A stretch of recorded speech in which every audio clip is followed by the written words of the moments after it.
문재인 정부 때는 크게 세 가지 적폐가 있었어요. 가장 첫 번째 적폐는 안보 적폐죠. 두 번째가 바로 경제 적폐입니다. 세 번째가 정치 적폐잖아요. 네. 그럼 이런 부분들에 대해서는 분명하게 무엇이 잘못된지를 밝혀야지 다음 정부도 이래서는 안 되겠다라고 하는 것을 교훈 삼는 거죠. 네. 그리고 지금 정치적 현안 다른 걸로 가보면 네. 지금 이재명 그 의원에 대한 수사를 놓고 이게 이제 보복 수사다 아니다 말들이 많은데 네. 지금 뭐 법인카드 관련한 이제 압수수색도 지금 진행이 됐고 백현동 관련해서도 압수수색이 진행됐고 네네. 하는데 이게 다 보면 이재명 의원과 관련된 일이에요. 근데 이게 보복인가요? 예를 들어서 이 부분이 정권이요 네. 교체되기 전에 네. 대선 과정 속에서 이게 하나도 거론이 안 됐고 네. 이제 끝났는데 대장동, 백현동 갑자기 갑자기 나오다. 그러면 정치 보복에 그게 굉장히 강하죠. 네네. 그런데 지금까지 지겹게 들은 게 대장동이에요. 그렇죠. 대선 내내 작년 뭐. 그리고 국민들이 조사를 했잖아요. 네. 밝히라고 얘기를 했는데 네. 그러면 정권이 교체됐기 때문에 하지만 안 된다고 한다면 그런 특혜가 어디 있어요? 그렇죠. 그거는 특혜죠. 있을 수 없는 거죠. 네. 자기 스스로 특혜를 달라는 거잖아요. 그 비리 혐의가 분명히 나와 있는데. 나와 있는데 그러면 수사하지 말아라 정치 보복. 아. 네. 그래서 이제 우리 정치 이제 그 과정의 입장에서 봤을 때 적폐청산 네. 이게 나쁜 걸까요? 음. 예를 들어서요. 우리가 이제 정부에 대한 평가를 하고 앞으로 이제 그 나름대로 효율적인 정부를 만들 때 가장 중요하게 여기는 가치를 뭐냐면은 정권이 갖고 있는 반응성, 책임성이에요. 네. responsibility라든지 네. responsiveness란 말이에요. 그래서 정부가 잘못된 것을 정확하게 만약에 네. 나름대로 조사를 해가지고 심판을 하는 것들이 많아져야지 네.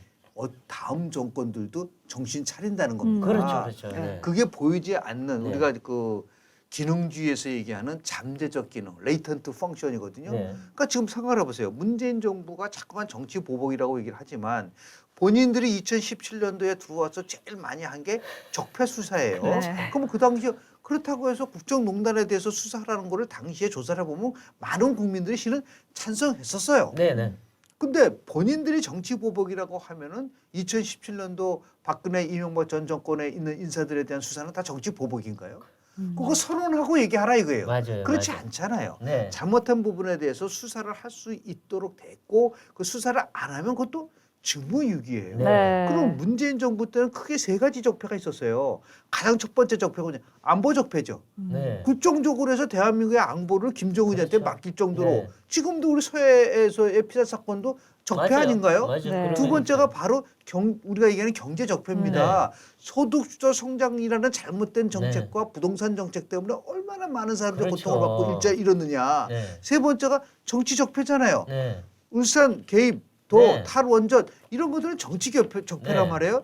그럼 이런 부분들에 대해서는 분명하게 무엇이 잘못된지를 밝혀야지 다음 정부도 이래서는 안 되겠다라고 하는 것을 교훈 삼는 거죠. 네. 정권이 교체됐다고 정치 무조건 다 막아버려야 된다. 그거는 묻자. 편의주의죠. 그렇죠. 그건 정치 편의주의라는 거 이거는 국민들이 네. 맞습니다. 제가 볼 때는 받아들이기 어렵다. 네. 라는 말씀 드리고 싶습니다. 네. 근데 이재명 의원이 지금 상황으로 봤을 때는 이제 당권에 도전할 가능성이 네네. 높아 보입니다. 근데 이제 이렇게 문제가 제기가 되고 있는 상황에서도 민주당에서는 별다른 대안이 없다. 이런 입장이에요. 그러니까 이낙연 대표는 해외로 떠난 상태고 또 경선에 나섰던 분들은 무게감이 좀 떨어진다. 이렇게 이야기를 하고 있는데 또 이제 또 철험회와 같은 이제 이재명을 지지하는 지지층이 또 두터운 탓도 좀 있을 것 같아요. 대한민국의 야당 그것도 170석을 갖고 있는 네. 그 야당 쪽에서 왜 대안이 없어요? 네. 난 그 말 자체가 논리적으로 성립을 어. 하지 않는다. 네. 1969년도 김영삼 대통령이요. 네. 당시 신민당에서 네. 40대 기술론을 그렇죠. 제시했습니다. 네. 그때의 이제 원로들이 뭐냐면 젖비린내 난다 해서 구상유치라고 구상유치 맞아요. 그랬는데 김영삼 대통령이 당시에 40대 기술을 나오니까 처음에는 주저주저 했었어요. 김대중 대통령이. 네. 그래서 김대중 대통령도 조인했고 같이 합류했고 네. 이철승 당시에 네. 이철승 분이 제일 나이가 많았었어요. 그때 49인가 그렇지만 그때. 이 세 분이서 40대 기술을 나오면서 국민들에게 그 70년대 이제 대통령 경선이 그렇죠. 있었단 말이에요. 네. 그 67년에 이제 그 나름대로 63년도, 67년도 해가지고 당시 야당이 67년도 선거에서는 완패를 했거든요. 네. 신민당을 만들었는데도 네. 불구하고 그런데도 이 40도 기술을 얘기를 하니까 아 야당이 살아 있구나. 아. 네. 그래서 71년도 선거 그렇죠. 총선에서 비록 대통령 선거는 졌지만 총선에서 굉장히 많은 의석을 얻게 돼요. 네. 그러면 지금 야당의 국회의원들이 얼마나 많은데 무슨 이재명 의원 하나가 대안이고 그 사람 때문에 대든 그 아직까지 정신 못 차린 거예요. 그렇죠. 맞아요. 이렇게까지 뭔가 음. 정말 바뀌려고 한다면 네. 물론 인지도 면에서 떨어질 수 있지만 네. 거기 뭐 79학번 네. 포함해서 여러 79세대인가요? 네. 그런 분들이 계신다고 한다면 음. 저는 빨리 그런 분들이 선언을 해야 그렇죠. 된다고 보는 네. 거예요.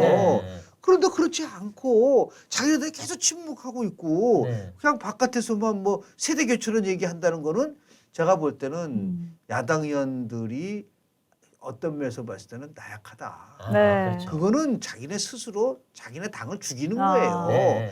예를 들어서 과감하게 결단을 내리고 도전하는 그 모습을 국민들한테 비록 지더라도 네. 네. 그래야 되는 거 아닌가요? 그렇죠. 그래서 8월 전당대회까지는 지금 2달도 안 남았을 거예요. 얼마 안 아마. 남았어요, 지금. 네. 그런데 지금 가만히 있고 룰 미팅을 어떻게 하느냐 그거 가지고 권리당원을 참여시키느냐 네. 아니냐 뭐 이런 걸 가지고 논의를 하니까 네. 아유 저 국민들이 그렇죠. 봤을 때 민주당은 멀어도 한참 멀어.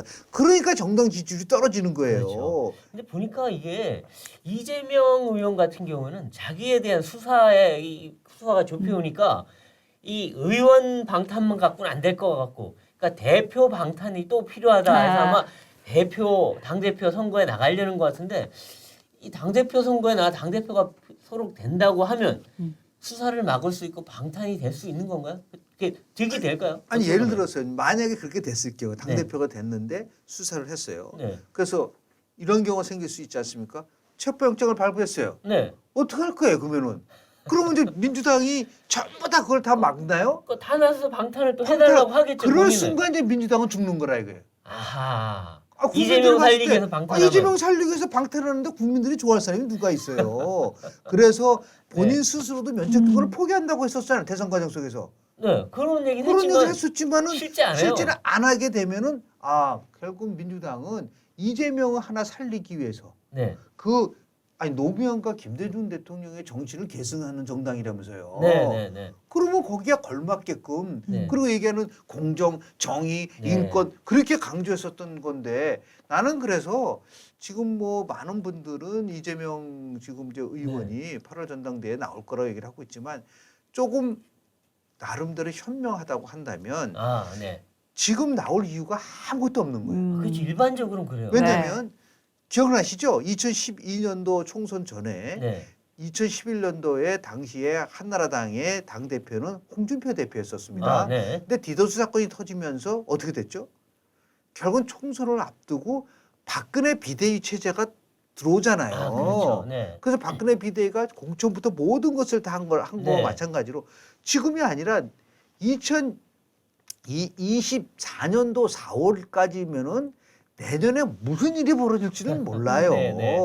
그러면 책임을 지는 모습을 보이면서 네, 그렇죠. 일단은 한 발짝 물러선 다음에 네. 다음에 총선이 가까울 때 음. 야, 이 총선 승리를 하기 위해서는 비대위 체제로 가야 되고 네. 그러기 위해서는 인지도가 높은 이재명 의원을 가져가자. 그런 게 정상적인 정치예요. 네. 근데 그럼 거꾸로 얘기하면은 그게 분명히 나름대로 지혜가 있는데 불구하고 안 하는 이유는 아 이재명 의원이 절박하구나. 그렇죠. 뭔가 이게 크게 지금 자신이 초조하다는 거를 네. 보여주는 것 때문에 자기 안 된다. 비리에 자기가 쫓기고 있는 거예요. 지금. 그러니까 미래가 없다는 거예요. 그렇죠. 그러니까 정치인은 끊임없이 국민의 미래를 위해서 해야 되는데 이재명 만약에 의원이 당권 도전한다는 거는 그건 자기의 미래를 위한 것이지 네. 당과 국민의 미래가 아니다라는 네. 걸 지적할 수밖에 네. 없죠. 네.